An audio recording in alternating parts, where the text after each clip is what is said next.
Peu nombreux sont ceux qui savent, mais il existe une figure ancienne et controversée qui émerge dans les coulisses de la création. Une femme qui, selon certains anciens textes, fut la véritable première compagne d'Adam. Son nom est Lilith.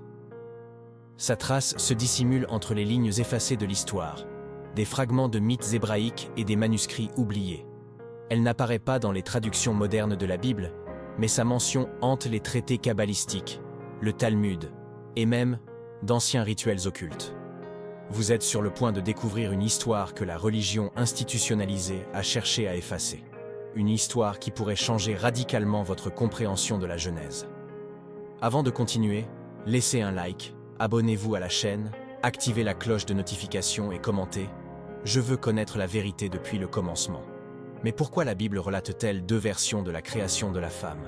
Dans la Genèse 1:27, il est écrit que Dieu créa l'homme et la femme en même temps.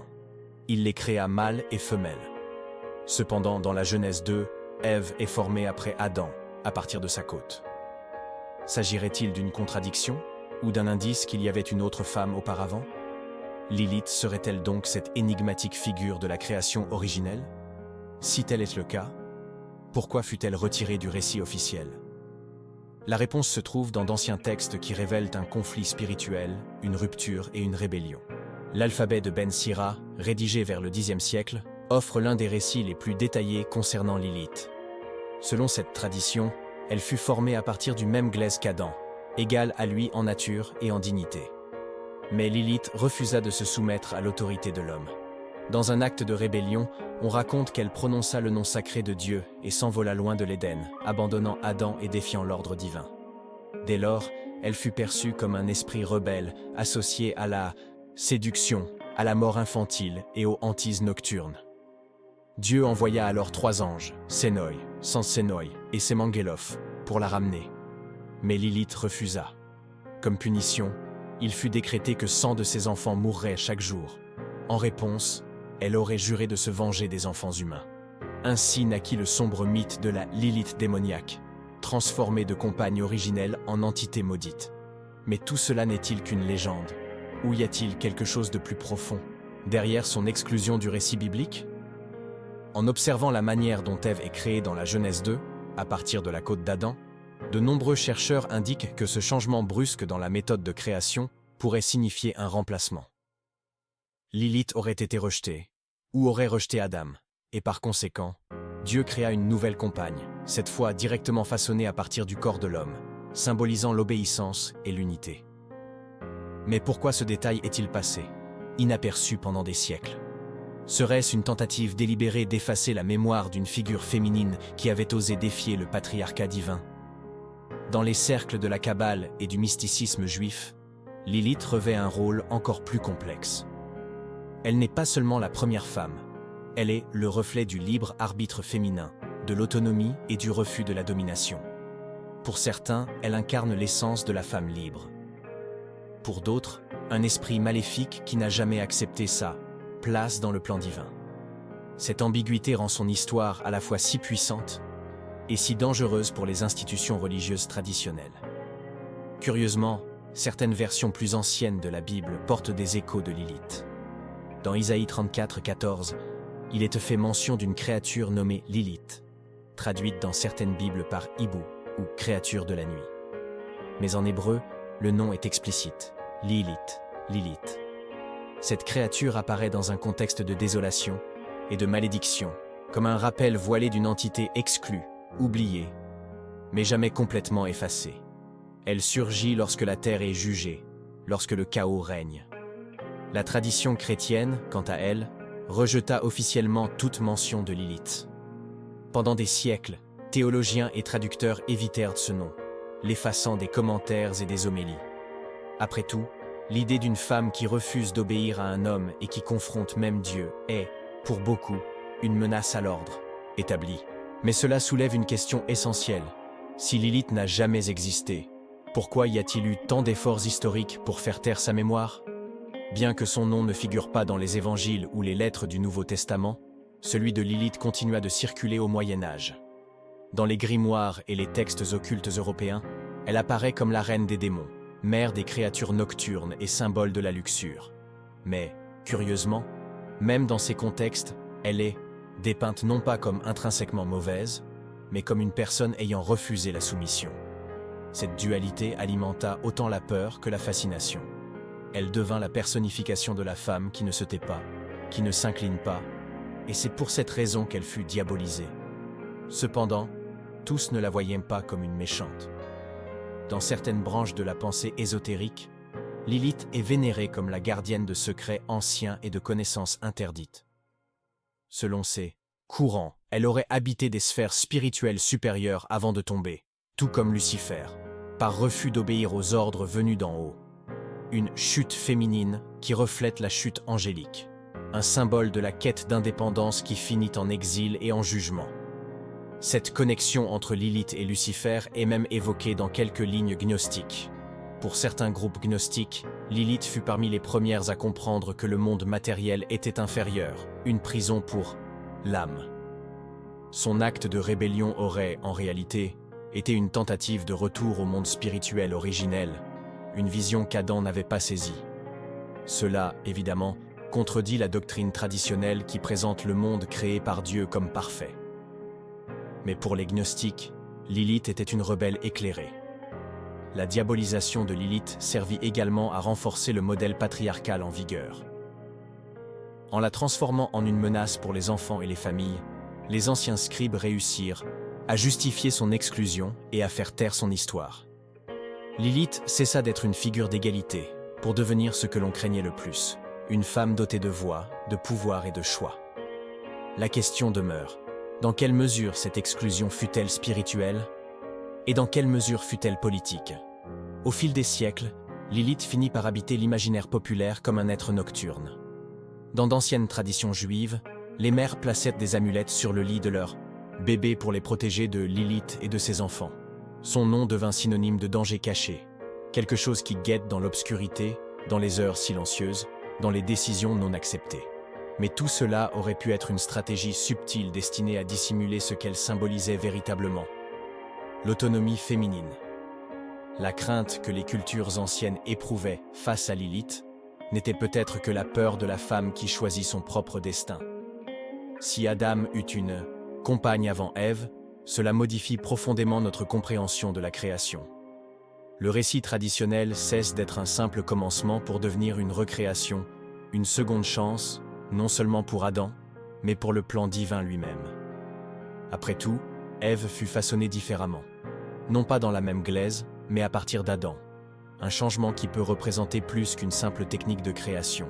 Il pourrait symboliser le contrôle, une unité imposée et la soumission. Ce changement de narration reflète également la transition du matriarcat au patriarcat dans les cultures anciennes. De nombreux chercheurs soulignent que les civilisations les plus anciennes vénérèrent des figures féminines divines, déesses de la fertilité, de la sagesse et de la création. Mais à mesure que les sociétés devenaient plus belliqueuses et dominées par les hommes, ces figures furent remplacées par des dieux masculins. L'histoire de Lilith, dans ce contexte, serait l'écho d'une époque oubliée où le féminin occupait également un trône céleste. Et ainsi, Lilith survécut.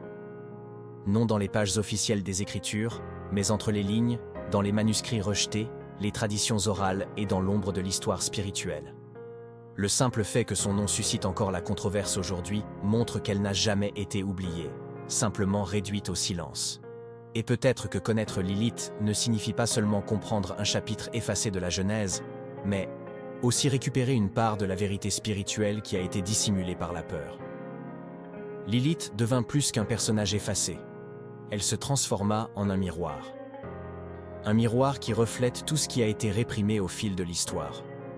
Le libre arbitre, l'égalité, le refus d'être façonné de force.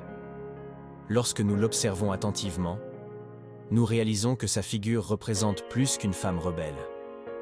Elle incarne le conflit éternel entre la soumission et la liberté, entre une obéissance aveugle et un choix conscient. Voilà pourquoi elle fut tant redoutée. Car il ne s'agit pas uniquement d'une femme, il s'agit d'une idée. Sur le plan spirituel, cela soulève une autre question. Jusqu'à quel point Dieu permet-il le libre arbitre ? Si Lilith a vraiment existé et a choisi de ne pas se soumettre, son histoire serait une démonstration claire que, dès le commencement, Dieu autorisait les choix. Cela change tout. Cela signifie que le plan divin ne reposait pas sur le contrôle, mais sur la liberté, et que les conséquences de cette liberté étaient déjà en action bien avant la chute d'Adam et Ève. La rébellion ne commença pas avec le serpent. Peut-être commença-t-elle avec Lilith. L'absence de Lilith dans les textes officiels signale également une autre vérité dérangeante. Tout n'a pas été inclus dans la Bible. Il existe des livres entiers, tels que celui d'Enoch, les Jubilés, et même l'alphabet de Ben Sira, qui furent exclus par des conciles humains. Cela ne signifie pas que ces œuvres sont fausses, mais qu'elles furent jugées trop dangereuses pour le dogme. La question demeure, qu'est-ce qui fut encore omis, et pourquoi? De nos jours, nombreux sont ceux qui redécouvrent Lilith comme un symbole spirituel. Certains la voient comme une métaphore de l'âme en quête d'indépendance avant d'être prête. D'autres l'interprètent comme une entité réelle et déchue qui refusa le dessein divin. Qu'elle soit considérée comme un symbole ou comme un être littéral, le fait est que Lilith invite le croyant, le théologien et le chercheur de vérité à réexaminer les fondements de la création. Parce que parfois, la plus grande révélation se trouve justement dans ce qui a été caché. Certains diront que Lilith n'a jamais disparu, qu'elle opère encore en coulisses de l'humanité, non pas en tant que figure physique, mais comme une influence spirituelle. Une présence qui se manifeste dans des rébellions silencieuses, des décisions radicales, dans le rejet des schémas imposés. Certains chercheurs et mystiques estiment que Lilith représente l'esprit du temps en période de transformation, lorsque les vieilles structures sont défiées par de nouvelles consciences. En ce sens, Lilith ne serait pas seulement un personnage du passé, mais un archétype qui se répète. Dans diverses cultures à travers le monde, apparaissent des légendes de femmes nocturnes, d'esprits féminins errants entre les mondes, d'entités qui défient l'ordre établi. Du folklore mésopotamien au mythe africain, de l'Europe de l'Est à l'Amérique latine, des échos de Lilith se font entendre dans de multiples traditions. Cela nous amène à penser que son origine pourrait être encore plus ancienne que les archives juives. Peut-être Lilith est-elle une mémoire ancestrale collective, une vérité spirituelle d'une telle profondeur qu'elle a résisté à la destruction et à l'oubli. Cependant, il convient de rester prudent. Bien que Lilith suscite curiosité et même admiration dans certains cercles modernes, il ne faut pas oublier qu'elle est liée dans de nombreux récits à la douleur, à la vengeance et au rejet du dessein divin. Son histoire est un avertissement. Lorsqu'une âme se rebelle contre le Créateur, même avec de bonnes intentions, elle risque de se perdre. Et peut-être est-ce là la plus grande leçon de sa narration, le libre arbitre, sans humilité, peut mener aux ténèbres. Lilith fut sans doute la première à dire non à un destin imposé par autrui. Mais ce choix eut un prix, un exil éternel, un nom banni, une mémoire déformée. Aujourd'hui, en revisitant son histoire, nous ne faisons pas que déterrer un personnage effacé. Nous touchons une blessure spirituelle qui palpite encore en l'humanité. Car chaque fois que l'on choisit l'orgueil plutôt que l'obéissance, Lilith refait surface, même si personne ne prononce son nom. Lilith n'a pas été réduite au silence par hasard. Son histoire fut effacée parce qu'entre les lignes, elle représente un esprit de désobéissance qui s'oppose directement à la volonté de Dieu. Le récit de sa rébellion montre que, dès le commencement, certains êtres préféraient l'orgueil à la soumission, l'autonomie au dessein divin. Et ce choix n'a jamais apporté la paix. Lilith n'était pas une martyre, c'était une transgresseuse. Elle quitta l'Éden parce qu'elle refusa d'accepter l'autorité du Créateur. Et le résultat fut un isolement éternel. Son refus de revenir, même après que Dieu eut envoyé des anges avec une opportunité de rédemption, révèle la nature immuable de son cœur. Elle n'était pas une victime. Elle était quelqu'un qui avait choisi de rompre avec le plan céleste. Et, comme toute rébellion contre le ciel, cela entraîna de lourdes conséquences. Lilith vint à être associée à des influences spirituelles malignes, à des attaques contre la famille et même à des actions démoniaques dans d'anciennes traditions juives. Le simple fait que son nom soit utilisé dans des rituels occultes révèle que son héritage est plus lié aux ténèbres qu'à la lumière. L'avertissement laissé par son histoire est clair. Tout ce qui est ancien n'est pas sacré, et tout ce qui a été effacé n'a pas été injuste. Parfois, le silence sert à protéger, à empêcher que des idées dangereuses ne contaminent des générations. Le nom de Lilith fut retiré non pas pour dissimuler la vérité, mais pour préserver la sainteté du récit biblique. Dieu ne souhaitait pas le chaos entre l'homme et la femme, mais l'unité. Et là où il y a de l'orgueil, il ne peut y avoir d'alliance. Ainsi, Lilith ne faisait pas partie du plan éternel. Ève, oui. En étudiant Lilith, nous ne devons pas enrober son choix de romantisme. Son refus d'obéir au Créateur est semblable à celui de Lucifer. Tous deux aspiraient à l'égalité avec ceux à qui ils devaient se soumettre. Mais dans le royaume de Dieu, il n'y a pas de place pour l'arrogance. La véritable liberté réside dans l'obéissance volontaire à la volonté de Dieu, et non dans la contestation de son autorité. Et voilà le contraste ultime. Alors qu'Ève participa à la rédemption de l'humanité, Lilith incarne uniquement le souvenir amer de ce qui se perd quand on choisit la rébellion. Au fil de l'histoire, nombreux ont tenté de réinterpréter Lilith comme le symbole de la force ou de l'indépendance. Mais à la lumière des Écritures, nous savons que la véritable force réside dans la soumission volontaire à la volonté de Dieu, et la véritable liberté dans le fait de vivre dans les limites qu'il a établies. Toute créature qui s'écarte de ce principe, qu'il s'agisse d'un ange, d'un homme ou d'une femme, court le risque de commettre la même erreur que Lilith, l'orgueil qui précède la ruine. Le récit biblique est sans appel. Ève fut la femme choisie par Dieu pour accompagner Adam, non pas comme inférieur, mais comme aide. Ensemble, ils furent appelés à gouverner et à fructifier. Lorsque cette unité se brise par l'orgueil, la désobéissance ou la manipulation, le plan de Dieu en souffre, et les conséquences sont inévitables. Lilith n'incarne pas la libération. Elle représente la séparation. Elle n'est pas le symbole de la sagesse, mais celui du rejet de la vérité. Que son histoire, aussi captivante et mystérieuse soit-elle, serve d'avertissement spirituel. Tout savoir ancien ne conduit pas à la lumière. Il existe des chemins qui, bien qu'ils semblent justes aux yeux des hommes, mènent à la mort spirituelle. Et il y a des noms qui résonnent à travers les siècles non pas pour leur gloire, mais pour leur chute. Lilith est l'un de ces noms, un rappel que, dès le commencement, il y a eu une guerre entre l'orgueil et l'obéissance, et qu'un seul de ces choix conduit à la vie éternelle. Citation du jour: la sagesse qui vient d'en haut est pure, paisible et humble. Celle qui naît de l'orgueil mène à la chute. Si cette histoire vous a parlé, abonnez-vous à la chaîne, activez la cloche de notification, laissez un like et commentez ci-dessous. Je choisis de vivre en accord avec la volonté de Dieu.